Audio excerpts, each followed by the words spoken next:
Hello everyone, welcome to Homemade Chef. Here me and my 8-year-old son will be preparing different dishes.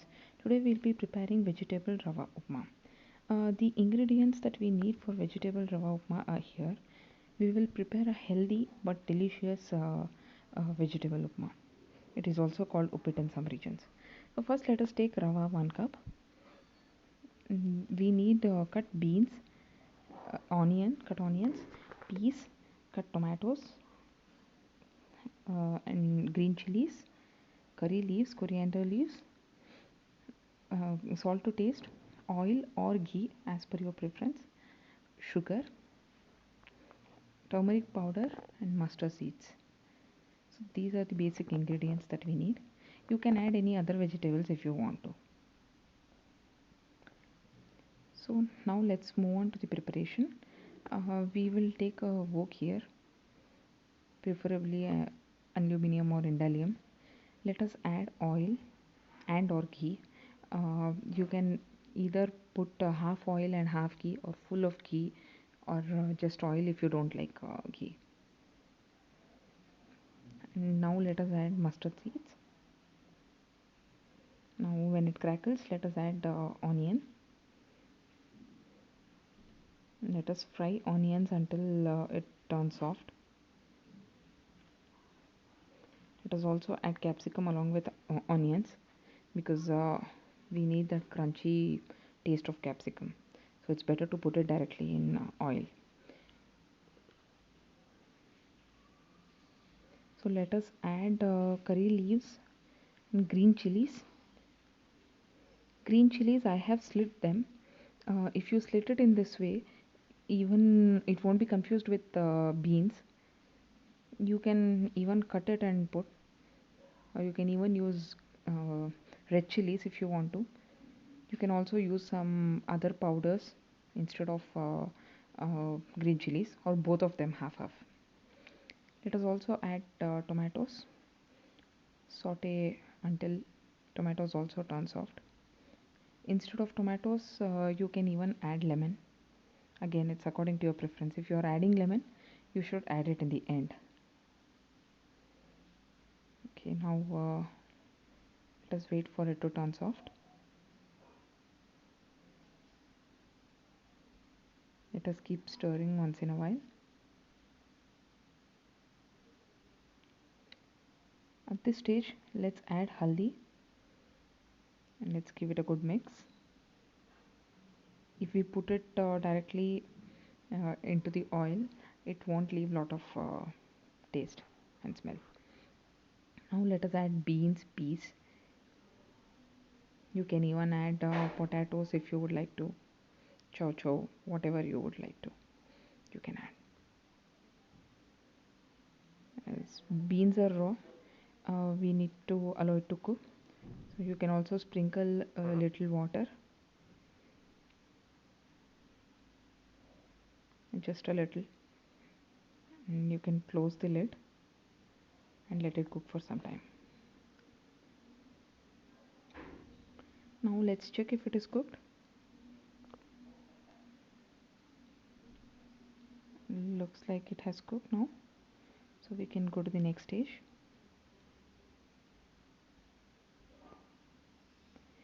So here I will be adding water. I have one suggestion. You can even add half water and half milk. That will make it very royal, and the taste will be very good. You should definitely try it once.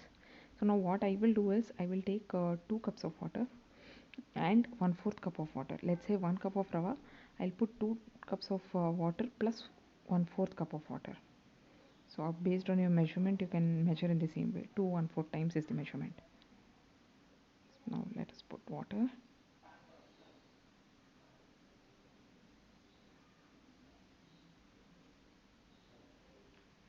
Okay.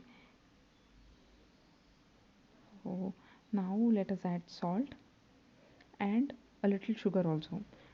Don't be afraid that sugar will make it sweet. It's literally very little sugar. So this won't make it sweet. It will just cut the taste of tomatoes and spice and everything. It will give a very good flavor. It will ensure that other flavors come up. So now mix well and add grated carrots. If you don't want to grate it, you can cut the carrots and put in the oil itself, like how we did it for beans. But now I am adding grated carrots. Carrots cook very quickly, so we are adding it in the later stage. I mean, especially when they're grated, they cook very quickly. And now we will add some coriander leaves.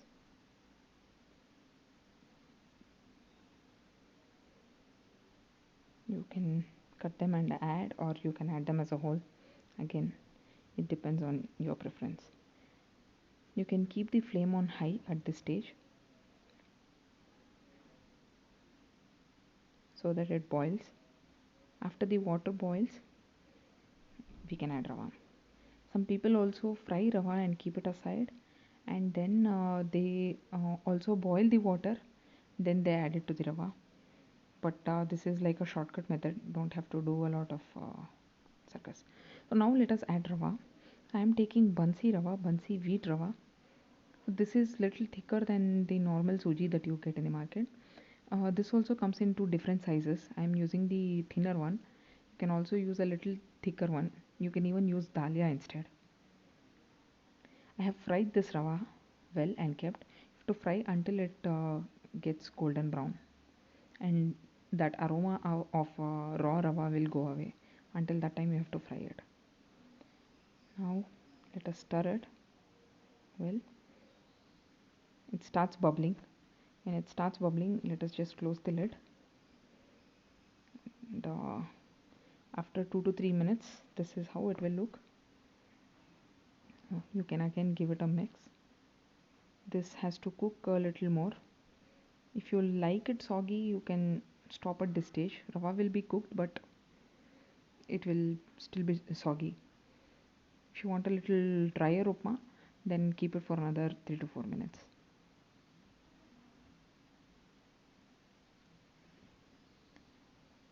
Now it has become slightly dry.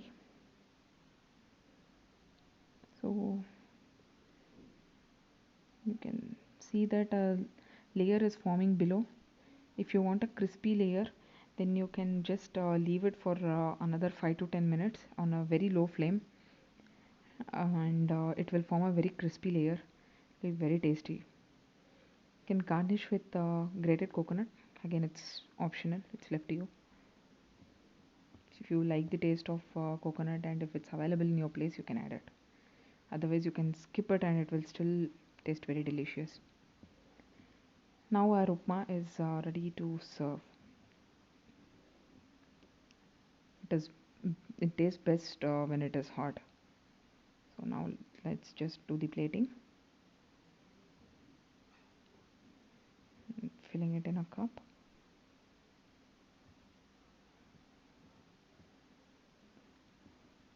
And now let us turn this cup into a plate. You would have seen a bowl kind of a thing in the hotels. This is how they do it, and you have to do this when it's hot. So Rava Upma is ready to serve. You can eat it with chutney or just like that.